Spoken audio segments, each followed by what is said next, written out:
been made right with God.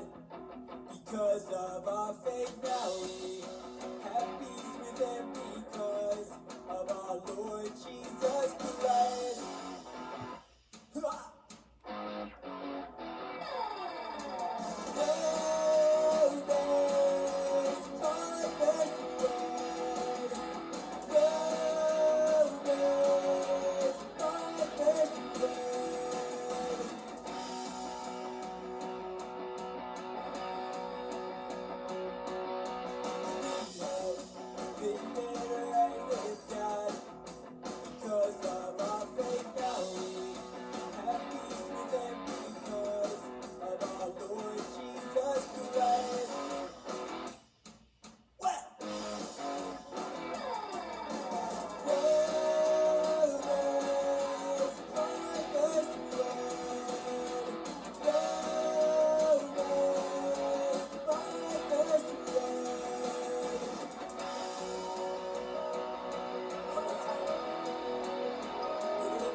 Good morning, guys. How are you this nice, brisk, cold day?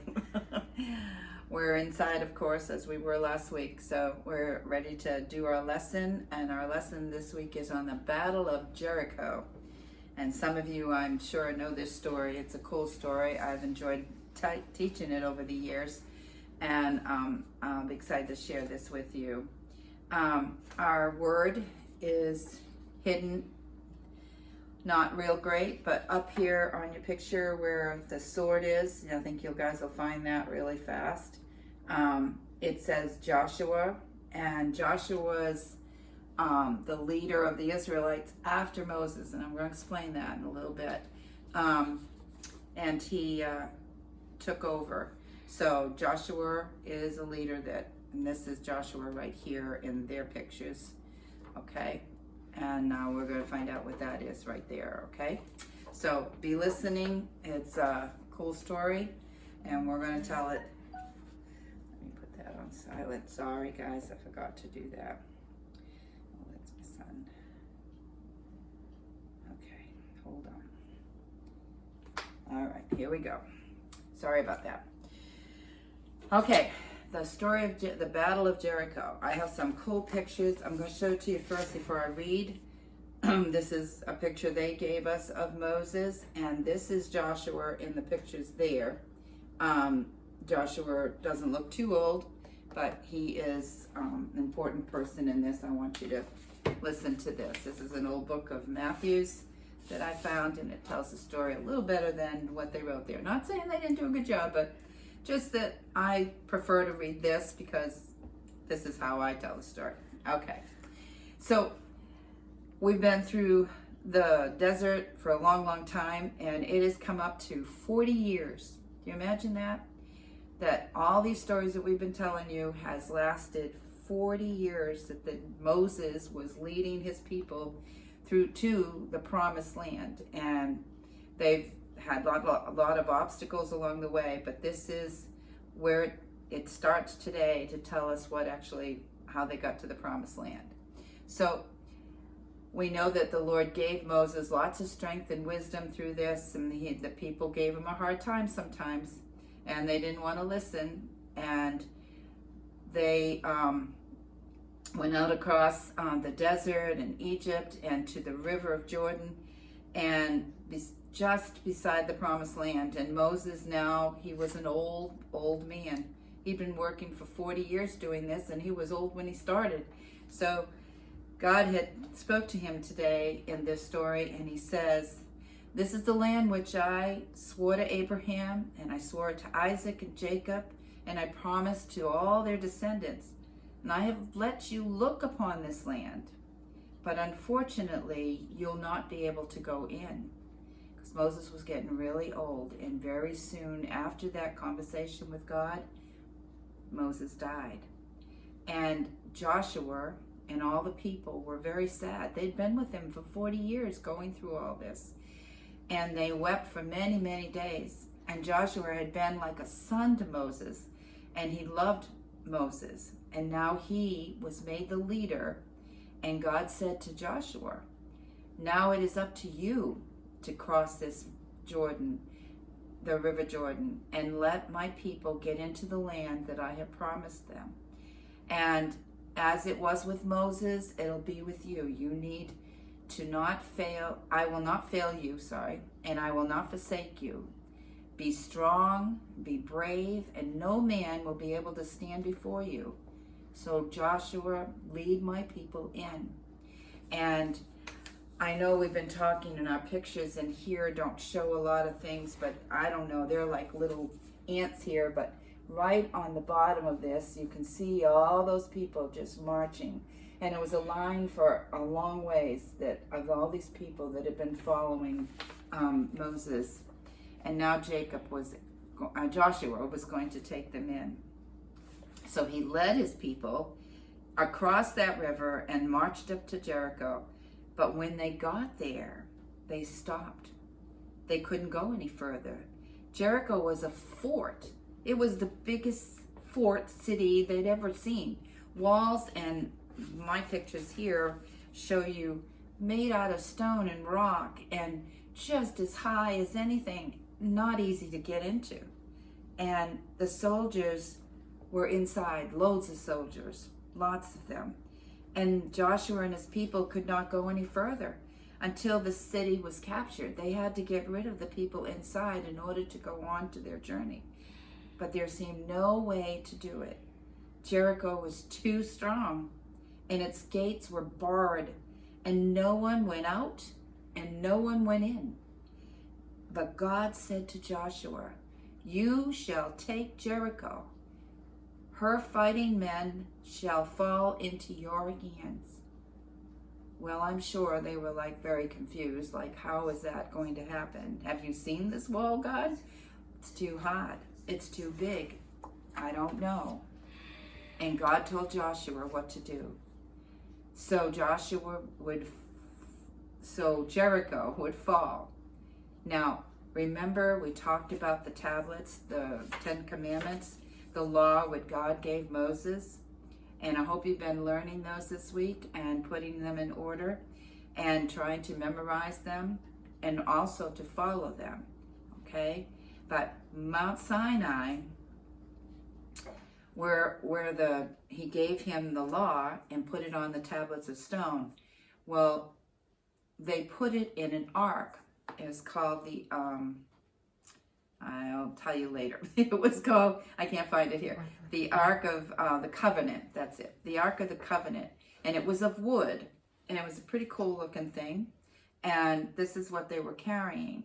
And they had to carry it through the desert with them, and they brought it with them, and now it needed to go to the promised land. They had 7 priests, okay? They called 7 priests to carry this here, marching before it, and with trumpets of ram's horns, and they ordered, these are ram's horns. I'll give you a better picture of it here. The people, they were carved out from rams, and they made a sound. And let's see, get that right. And he ordered his army to march around the city with the priests and the ark behind them. So they're carrying the ark, they're got their horns, and they're blowing them. Now the soldiers inside were very many.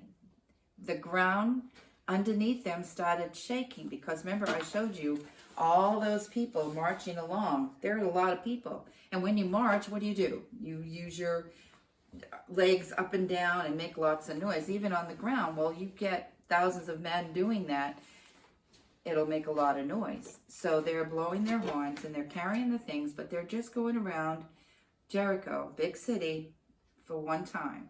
And the priests blew their trumpets and they marched once around. And then they went back to their camps. And inside Jericho, the people were very confused. So while they were in their tents, taking a siesta, a sleepy, taking a time out, the people inside were like, why do they do that thing?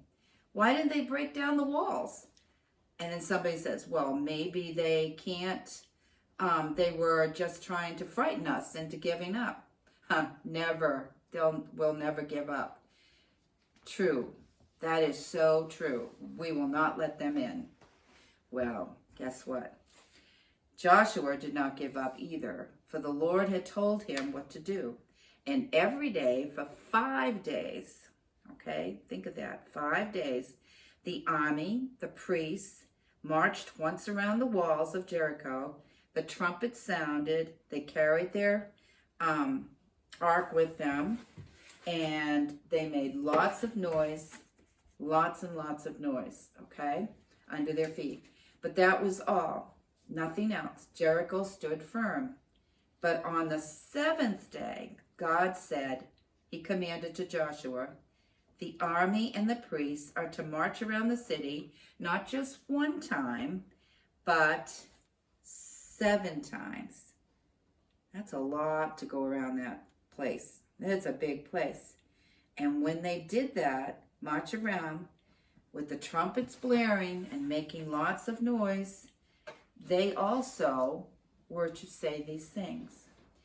And Joshua said, passed on to the words to his captains, and to the captains passed it on to their men, and they were ready. And they were ready to blow their horns and to shout as loud as they could.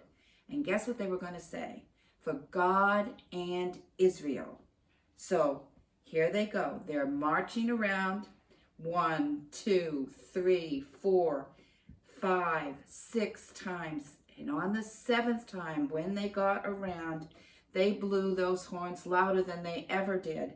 And when they did that, all the people that weren't blowing horns started to shout, for God and Israel. It got louder. For God and Israel. And then as loud as they could, for God and Israel.